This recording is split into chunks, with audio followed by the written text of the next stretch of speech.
Hello everyone, welcome to my YouTube channel. हम पढ़ रहे हैं क्लास 10th के हिस्ट्री का chapter number 1, the rise of nationalism in Europe. आज के इस वीडियो में हम पढ़ने वाले हैं नेशनलिज्म एंड एम्पीरियलिज्म।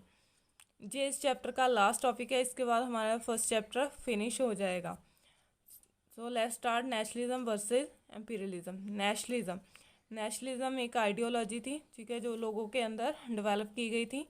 मीन्स के उनके सेंटिमेंट्स जो कंट्री के साथ जुड़े हुए हैं उनको डेवलप किया गया। तो आज भी जो हमारा देश के लिए प्यार है, ठीक है, तो वो हमारी नेशनलिज्म फीलिंग्स हैं, ठीक है। अब इम्पीरियलिज्म जो है 18 और 19th सेंचुरी में क्या हुआ था कि जब मॉडर्न स्टेट नेशंस बन गए तो वहाँ के जो नेशनलिस्ट थे, ठीक है, तो अब वो क्या है, इनटॉलरेट करने लगे थे एक दूसरे के साथ झगड़ते रहते थे। मीन्स के जो मॉडर्न स्टेट नेशंस थे वो एक दूसरे से जेलसी फील करने लगे थे और एक दूसरे से वॉर करने के लिए हमेशा तैयार रहते थे। तो ये एम्पीरियलिज्म की फीलिंग थी। मीन्स के वो डोमिनेट करना चाहते थे, अपने आप को सही बताते थे कि हम सबसे सुप्रीम हैं।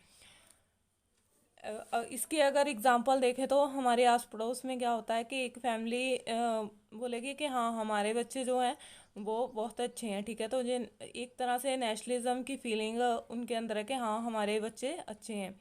लेकिन जब वही फैमिली दूसरी फैमिलीज पे डोमिनेट करने लगे कि नहीं आपके बच्चे अच्छे नहीं हैं, हमारे ही बच्चे अच्छे हैं, ठीक है, तो वो उस कंट्री की डोमिनेट होती है कि दूसरों पे। तो ये जो फीलिंग होती है ये एम्पीरियलिज्म की फीलिंग है। अब देखते हैं जो है उस टाइम पे एक नेशनल टेंशन आई थी यूरोप में 1871 के बाद, ठीक है, जे एम्पीरियलिज्म की वजह से ही थी। तो बल्कन एरिया, ठीक है, बल्कन एरियाज में जो टेंशन जो है राइज हुई थी। बल्कन क्या था, बल्कन एक ऐसा एरिया है, ठीक है, ये रीजन था जो जोग्राफी और एथनिकली वेरिएशंस रीजन था, ठीक है, जिसमें अलग अलग मॉडर्न डे की अलग अलग countries, Romania, Bulgaria, Albania, Greece, Macedonia, इस तरह की और भी कंट्रीज इसके अंडर आती थी। ये एशिया और यूरोप के बॉर्डर एरिया के पास था, ठीक है। तो इसमें जो सारे एरियाज आते थे, मोस्टली क्या था, ये जो एरिया थे जहाँ पे अलग अलग एथनिक ग्रुप्स रहते थे, ठीक है, तो ये जो एरिया से रोमानिया, बल्गेरिया, तो जहाँ के जो लोग थे वो अलग अलग एथनिक ग्रुप्स के लोग थे। लेकिन फिर भी उन सभी को क्या कहते थे, स्लाव्स कहा जाता था। ज़्यादातर जो बल्कन का एरिया था वो ऑटोमन एम्पायर के अंडर था। Ottoman Empire present day Turkey, ठीक है। तो उसके बाद जब ऑटोमन एम्पायर डिसइंटेग्रेट होने लगा, ठीक है, इसकी पावर कम हो गई, तो ये कंट्रीज जो हैं जो एरियाज है वो डिसइंटेग्रेट होने लगे इससे, ठीक है। तो जो ब्रिटिश फोर्सेस थी, सॉरी इंग्लिश फोर्सेस थी, जो ब्रिटेन ठीक है, यूरोपियन फोर्सेस थी, अलग अलग यूरोपियन फोर्सेस थी, तो इन्होंने इनको हेल्प की थी इन एरियाज़ को इंडिपेंड होने में, ठीक है। तो ऑटोमन एम्पायर की पावर के वीक होने के बाद क्या है, ये एरियाज़ जो हैं इससे टूट गए और इन्होंने अपने आप को इंडिपेंडेंट डिक्लेयर जो है वो कर दिया था, ठीक है।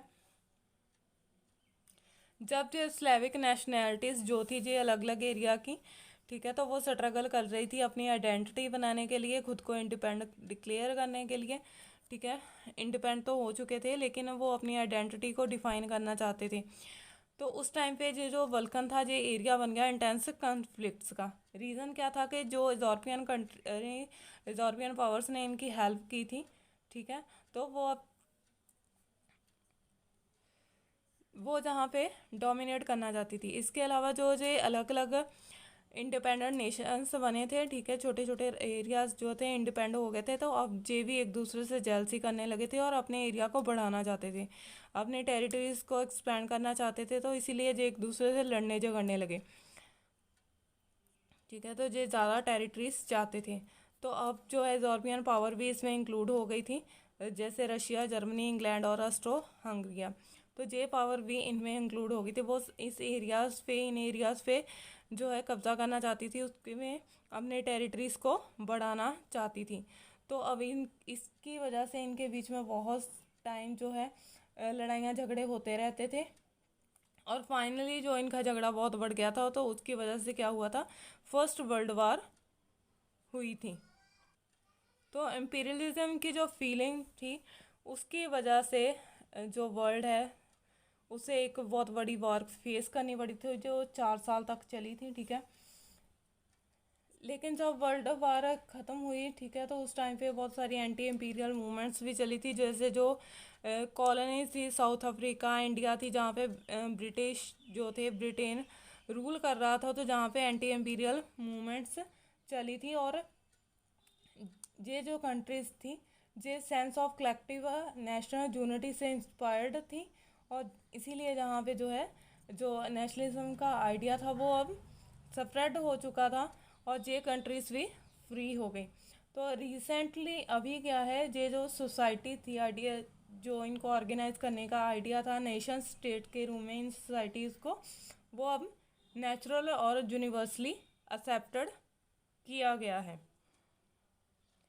आई होप कि आपको फर्स्ट चैप्टर समझ में आ गया होगा। Thank you.